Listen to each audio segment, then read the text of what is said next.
शुरुआत करते हैं ऐश्वर्या के एजेंडा में, और एजेंडा आपका दर्शकों।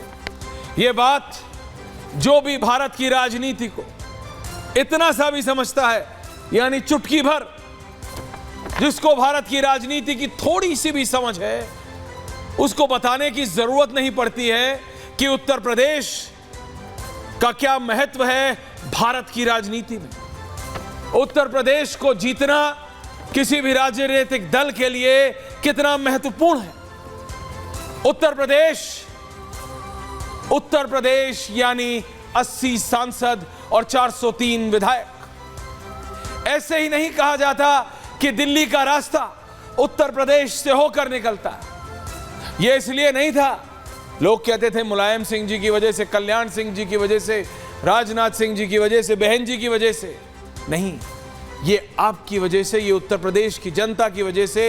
And just for the practical size of the state, उसका साइज 80 सांसद, 403 विधायक। एक प्रदेश जिससे सबसे ज्यादा सांसद आते हैं वो है उत्तर प्रदेश, 80। एक प्रदेश जिससे सबसे ज्यादा विधायक आते हैं वो है उत्तर प्रदेश, 403। और इसीलिए कहा जाता है दिल्ली का रास्ता वाया लखनऊ होता। अब तो एक्सप्रेसवे बन गया है, वो बात अलग है, लेकिन राजनीतिक तौर पर भारत का सबसे बड़ा प्रदेश तो है ही, इसका असर भी उतना ही बड़ा पड़ता है। इसीलिए भारतीय जनता पार्टी या फिर विपक्षी दल यानी कांग्रेस या समाजवादी पार्टी, दोनों ही एड़ी चोटी का जोर लगा देते हैं उत्तर प्रदेश में जीतने के लिए। और 2024 के जनरल इलेक्शंस के बाद तो बीजेपी को चोट लगी है, और वो भी गहरी चोट लगी है। समाजवादी पार्टी जिस तरीके से 37 सांसद लेकर संसद पहुंची है, यह अखिलेश यादव की चाल में दिखाई देता है। उनकी चाल में एक हनक है, आवाज में एक रौब है, और दोनों बढ़ गए। और क्यों ना बढ़े, 37 सांसद लेके जब अखिलेश यादव संसद में चलते हैं, तो जैसे एक समय में दर्शकों चंद्रबाबू नायडू के लिए कहा जाता था कि when Naidu walks the parliament shakes, उनके पास 31 थे, अखिलेश के पास 37, अखिलेश यादव के पास 37 सांसद है। वो पावरफुल है, विपक्ष में वो सबसे पावरफुल नेता है, उत्तर प्रदेश से आते हैं, और अब 27 में उत्तर प्रदेश का इलेक्शन है। ऐसे में बाबा के ऊपर, किन के ऊपर, योगी आदित्यनाथ के ऊपर जिम्मेदारी काफी बढ़ जाती है। उन्हें 2027 में उत्तर प्रदेश के चुनावों में बीजेपी को तीसरी बार विजय बनाने की जिम्मेदारी है। पर क्या यह इतना आसान है? It's not as easy as said. जितनी आसानी से मैंने कह दिया या कोई बीजेपी नेता बोल देगा, उतना आसान है नहीं। क्या बाबा अपनी विजय यात्रा को जारी रख पाएंगे? क्या तीसरी बार बाबा जीतेंगे? यह प्रेशर है बाबा के ऊपर, इसमें किसी को कोई डाउट नहीं है।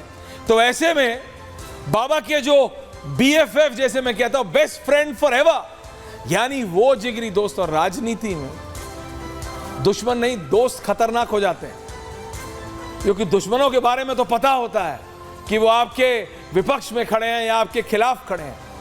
राजनीति में दोस्तों से सबसे ज्यादा खतरा होता है। ये एक बहुत वरिष्ठ नेता ने मुझे एक समय बताया था, जब उनका भी डाउन टाइम चल रहा था, अभी वो टॉप 4 मंत्रियों में से एक है सरकार के, तो वो जिगरी दोस्त बाबा के, जो पार्टी के अंदर भी हैं और बाहर तो हैं ही, एक्टिव हो गए।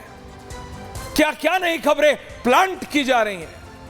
ये पौधे वाला प्लांट नहीं, आप एग्जैक्टली समझते हैं मैं क्या कह रहा हूं। किसी ने कहा बाबा गए, किसी ने कहा बाबा को हटाया गया, और न जाने क्या क्या, लेकिन रियलिटी आपके सामने है। जब नरेंद्र मोदी का योगी आदित्यनाथ पर भरोसा है, तो वो भरोसा सब पर भारी है। उनके पार्टी के अंदर वाले BFF पे भी, और पार्टी के बाहर वालों को तो फिर बोलती बंद हो जाती है। तो मोदी के भरोसा कायम रखने का प्रेशर है योगी आदित्यनाथ पर, बाबा पे। इसलिए उन्होंने भी गाड़ी चौथे गियर में डाल दी है। आजकल गाड़ियां 6-6, 7-7 गियर वाली आ रही है, लेकिन अब जब बाबा ने चौथा गियर डाल ही दिया है, तो सामने कोई भी आए, गाड़ी फाइनल लाइन के पार जाकर रुकेगी। और वो फाइनल लाइन है 2027 का इलेक्शन। 2027 का इलेक्शन दर्शक बाबा को अचीव करना है।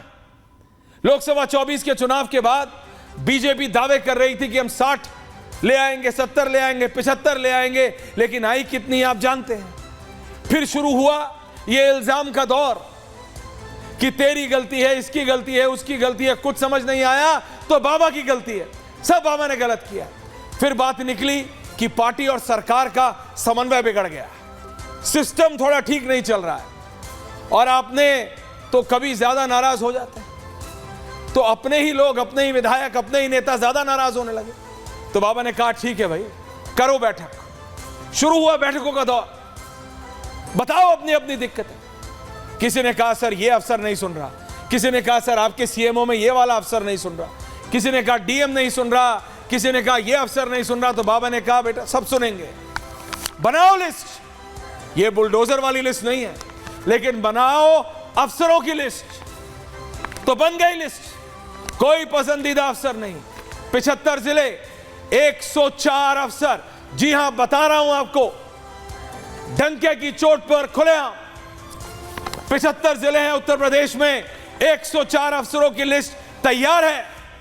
बाबा ने लिस्ट बना ली है, बीजेपी के विधायकों के साथ बात किया, बैठकें की हैं, एक्शन लिया जा रहा है। मैं आपको बता रहा हूं और ये नोट करिए, 10 दिन 13 मंत्री और 42 विधायक, 10 दिन 13 मंत्री 42 विधायक शिकायत नोट की हैं और वहां से निकले हैं इन 75 जिलों के 104 अफसरों का नाम।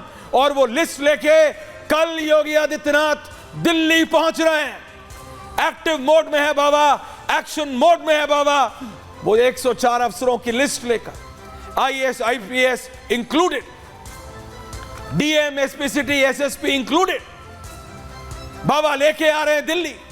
टारगेट साफ है, जो गलती 24 में हुई वो 27 के विधानसभा चुनावों में नहीं हो सकती। साम दाम दंड भेद जीतना है 27 बीजेपी की, क्योंकि 27 आएगा तभी 29 आएगा। वही समाजवादी पार्टी का कॉन्फिडेंस नहीं, ओवर कॉन्फिडेंस दिख रहा है। बाबा एक्टिव मोड में है, ये मैं आपको बता रहा हूं। और ये जो लिस्ट लेके आ रहे हैं उत्तर प्रदेश के मुख्यमंत्री योगी आदित्यनाथ, 104 अफसरों की, सूत्रों के हवाले से खबर बताई जा रही है, जो दिल्ली लेके आ रहे हैं। अगर ये एक्शन हो गया तो फिर जो उनके अपने हैं वो ये भी नहीं बोल पाएंगे कि ये अफसर नहीं सुन रहा, वो डीएम नहीं सुन रहा, वो एसपीसीटी नहीं सुन रहा। फिर सिर्फ एक ही टारगेट होगा, जीत। क्योंकि जिस समय पार्टी ऊपर चढ़ रही थी, सीढ़ियां पायदान चढ़ रही थी, उस समय सब साथ थे। हल्का सा झोंका आया तो सबने इस पे उंगली उठा दी, उस पे उंगली उठा दी। जो किसी पे नहीं उठा सका उसने जनता आप पर उठा दी। इसी पे है आज पूछता है भारत, अफसरों पर एक्शन से क्या बीजेपी